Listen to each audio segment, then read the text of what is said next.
iniciarei a apresentação do trabalho relacionado à aplicação da NR17 no setor da mineração e no cenário atual do coronavírus.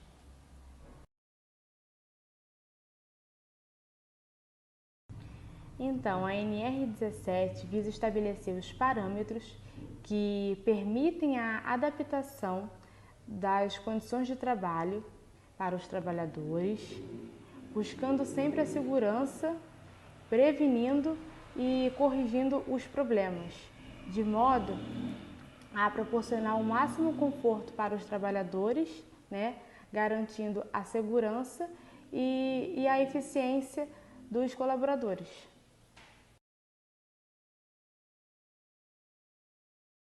Agora vamos falar sobre os fatores que agravam a vida dos colaboradores nas mineradoras. São 3 fatores: ergonômicos, psicossociais e os riscos ocupacionais. Esses fatores geram consequência na vida dos colaboradores de curto, médio e longo prazo.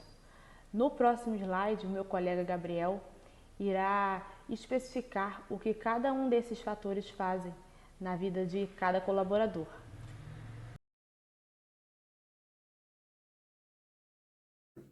Olá, eu sou Gabriel Cunha e vou dar seguimento à explicação da Beatriz. Então, fatores ergonômicos são fatores de caráter manual, ou seja, postura inadequada, falta de manutenção dos postos de trabalho, maquinário pesado, esforço físico, todos esses daí são exemplos de fatores ergonômicos. Agora, se a gente for para os fatores psicossociais, teremos falta de atenção, falta de treinamento, acidentes com eletricidade podendo causar incêndios, e tudo isso podemos ver no próximo slide.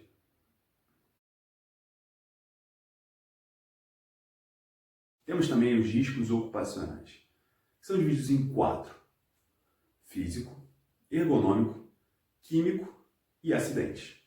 Vou definir cada um deles.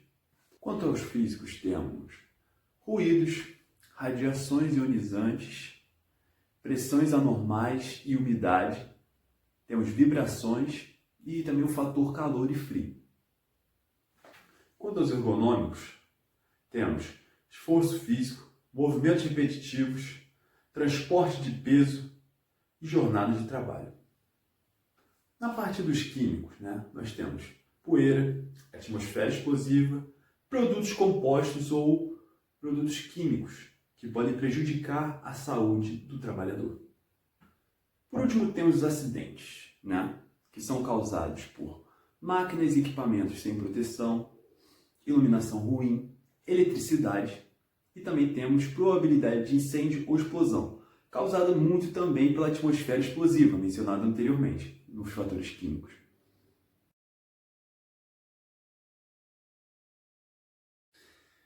É evidente que a Covid-19 tomou proporções inimagináveis, podendo-se dizer até que globais, E apesar de vários estabelecimentos terem fechado, vários eventos terem sido cancelados, a mineração ainda segue em curso em muitos estados. Essa decisão depende muito dos governadores também. Porém, através de novos métodos, com uma limpeza constante e novos equipamentos para prevenir esse contato entre os trabalhadores, a mineração segue seu curso sem ser tão afetada assim quanto os outros eventos em questão.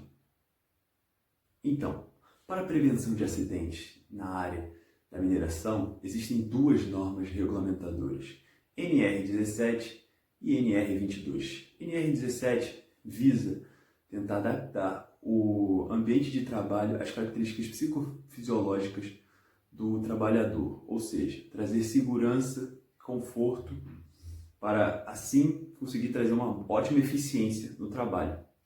E a parte da NR22 é uma parte mais focada na mineração, ou seja, tentar proporcionar um ambiente favorável para o trabalhador conseguir fazer seu trabalho na área da mineração em si, tentando aumentar o rendimento e proporcionando segurança e conforto. Oi, professora Isabel, aqui é a Júlia Fernandes e a seguir irei explicar os 3 casos referentes ao setor de mineração, no qual aplicamos a NR17. Este setor é desafiador para a ergonomia, porque é o que mais apresenta casos de mortalidade, acidentes e afastamentos.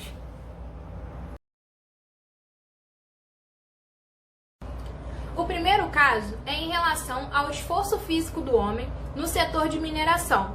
Há um trabalho intenso na manipulação e no transporte de cargas pesadas, como a velocidade em que é executado o trabalho, a postura do trabalhador e a duração desse esforço. Esse trabalho intenso agrava e prejudica a saúde do trabalhador, mas não prejudicaria se tivessem adotado as recomendações da NR17, como, por exemplo, aplicar os treinamentos ou as instruções quanto aos métodos de trabalho e a utilização dos meios técnicos adequados. No setor de usinagem de uma empresa de mineração em São Paulo, observamos algumas situações de atividades repetitivas, como, por exemplo, o movimento do trabalhador de marretar a pedra, o movimento de retirar a pedra e a postura incorreta durante esse movimento. Essas constantes repetições apresentam riscos e possíveis lesões. Então, para melhorar as condições de trabalho, minimizar os riscos e os acidentes, é importante o investimento em maquinários. Já no segundo caso, é em relação aos ruídos na rotina de trabalho dos mineradores, em que apresentou uma não conformidade com a ergonomia cognitiva. Analisamos no artigo a insatisfação dos trabalhadores e os fatores prejudiciais à saúde deles. O impacto desse ruído alto e constante ocorre por conta das contínuas perfurações e por conta do trânsito de máquinas pesadas, por exemplo. Além do ruído, citamos fatores relacionados ao trabalho pesado, a exigência do raciocínio constante e a falta de treinamento por boa parte dos trabalhadores. De forma que possamos melhorar a rotina dos trabalhadores, devemos aplicar a NR17 nesse setor, como, por exemplo, adequar as condições ambientais de trabalho, as características psicofisiológicas dos trabalhadores e a natureza do trabalho a ser executado. E, por fim, o terceiro caso é em relação ao trabalho exaustivo com jornadas de trabalho de 12 horas nos campos de atuação das mineradoras, além do constante e repetitivo esforço físico e mental. De forma que possamos minimizar os desgastes físicos e mentais dos trabalhadores, melhorar a qualidade de vida dos trabalhadores e obter maior retorno financeiro para as mineradoras, é preciso aplicar a NR17 nesse setor.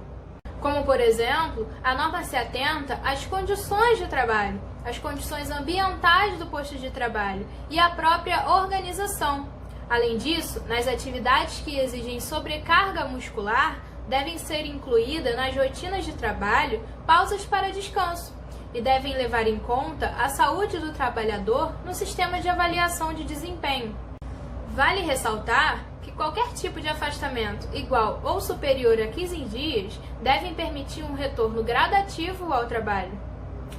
Bom, esses foram os 3 casos no setor de mineração. A seguir, o meu amigo Gabriel irá falar sobre o caso do coronavírus no setor de mineração.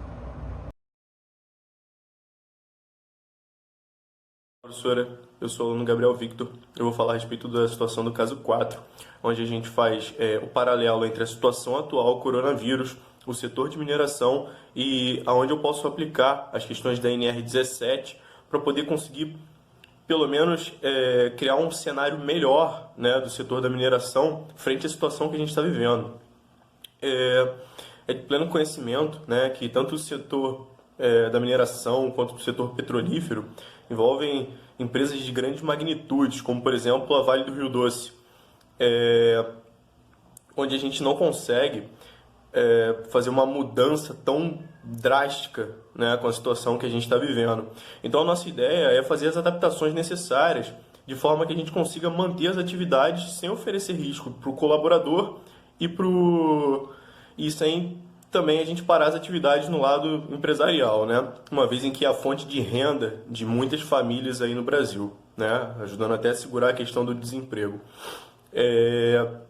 Fazendo uma associação na situação da NR17, né, com o presente momento, a gente pode citar aqui algumas frentes que foram de uso nosso, né, para poder melhorar as condições aí de vida do colaborador, né. Uma delas que a gente colocou, que a gente citou em nosso trabalho, é a questão da utilização de ventiladores exaustores, de forma que melhore a qualidade do ar, né, um dos apontamentos aí da nossa norma, né. Outro tópico que eu posso citar aqui é a priorização do uso de maquinários para movimentação de carga, isso de uma forma mais incisiva, né? Porque uma vez que eu faço uma opção por esse caminho, eu permito que eu não tenha uma aglomeração de colaboradores para realizar uma mesma atividade, né? Então, com isso, a gente estaria seguindo aí uma das recomendações da OMS, que seria a questão do afastamento das pessoas, né? No ramo da higienização, né, indo pelo caminho da higienização, a gente pode citar a questão do EPI, né, que no setor de mineração, né, para uma empresa que segue, né, as normas, né, é um equipamento imprescindível, né, para a realização das atividades, né. E na situação do coronavírus, tanto a utilização dos mesmos com uma boa higiene, né, quanto a questão, por exemplo, dos espaços de uso comum, por exemplo, assentos para descanso, né, dos colaboradores que têm essa necessidade durante a execução das suas tarefas, merecem uma plena higienização, porque senão esses objetos acabam virando vetores, né, de propagação da doença. E a nossa ideia é ir na contramão dessa situação, né, distanciar o colaborador um do outro, manter a plena higienização no local de trabalho, né. Essas são formas que a gente pode estar seguindo aí as recomendações da OMS. A questão também que o setor de gestão das empresas, no setor de mineração, né, pode ir para home office, né, mas a operação em si, quem faz a extração do minério, a linha de frente, não consegue trabalhar em home office. Então essas são algumas necessidades. E uma forma de manter as atividades, né, a gente pode também citar a questão do aumento de turnos, tá? A gente pode aumentar os turnos com menos números de funcionários por turnos, né? Com isso, é mais uma forma da gente distanciar aí o número de pessoas em um mesmo local, né, sem parar as atividades. É claro que sempre existe um impacto, né, com essas mudanças drásticas, seja um custo maior por aumento de turno das atividades, né, seja um custo maior em investimentos, até por conta da questão da higienização. E nesse quesito da higienização, vale muito ressaltar a questão do grau de risco 4, que é a situação da empresa, né? Por ser um setor de mineração, a classificação é no grau de risco 4, onde a gente tem que ter uma plena atenção na utilização desses produtos de higiene, uma vez em que muitos são inflamáveis, né? Então, é uma atividade que tem que ser lidada com muita atenção, com muito cuidado. Essas são algumas formas, né, que a gente enxerga para poder conseguir frear um pouco a disseminação dessa doença que está atingindo todos os setores aí do mundo e a gente não tem que parar as atividades, né? Tanto olhando pelo lado do colaborador, como também pelo lado do proprietário, né, das empresas, do empregador, todos os escalões que fazem necessário frente à execução das atividades. Tá certo, professor? Essa seria a minha apresentação frente à questão, mais uma vez, coronavírus, setor de mineração e aplicações em cima da NR17.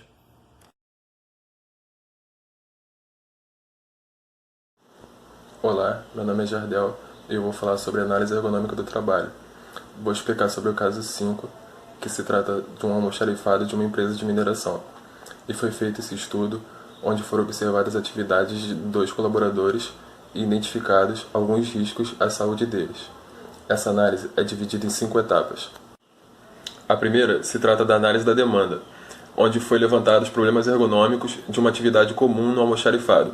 Os problemas são erros em todo o processo da atividade e que são cometidos pelos próprios colaboradores devido às condições de trabalho. A segunda etapa se trata da análise da tarefa, onde é vista a chamada tarefa prescrita.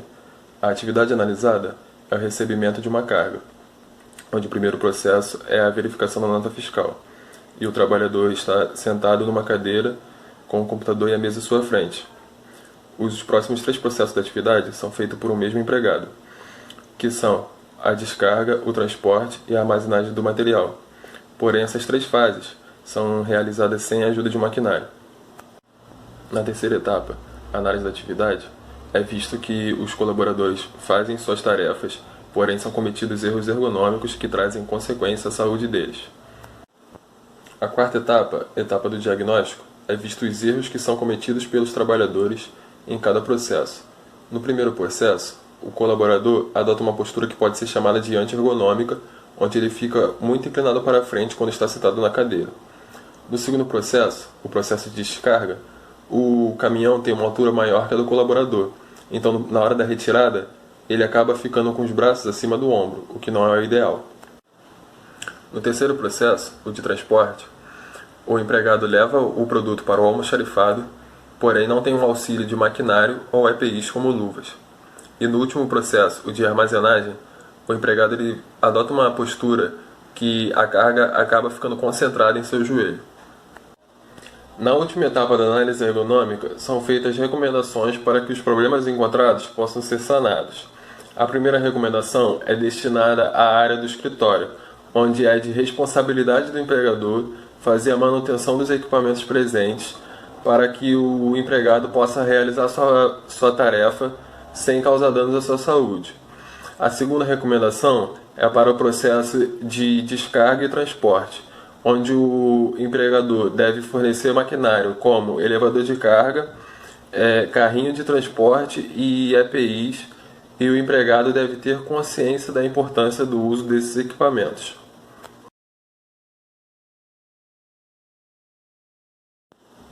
Bem, partindo agora para a conclusão, vimos que os mineradores sofrem diversos riscos em seus postos de trabalho. E para diminuir esses riscos, o cumprimento da NR17 é super importante, pois ela ajuda as empresas a tomarem medidas ergonômicas de segurança e conscientiza os funcionários sobre essas medidas. Vimos que as principais medidas que podem ajudar a evitar grande parte dos acidentes ocupacionais, tornando o trabalho melhor para ambos os lados, é a utilização do uso do maquinário, que facilita muito a vida do empregado, e também o treinamento e orientação desses mesmos funcionários. Quanto ao cenário atual do coronavírus, a ANR tem pontos que, se forem aplicados com certas adequações de higiene, por exemplo, podem ajudar no controle de propagação da doença. E sem essas adequações, o cumprimento da ANR pode vir a se tornar um potencializador do Covid-19. É importante que as empresas que não têm como parar suas operações se atentem a essas medidas, para zelar pela segurança de todos e manter o emprego dos seus funcionários. E esse foi o nosso trabalho sobre a aplicação da NR17 no setor de mineração.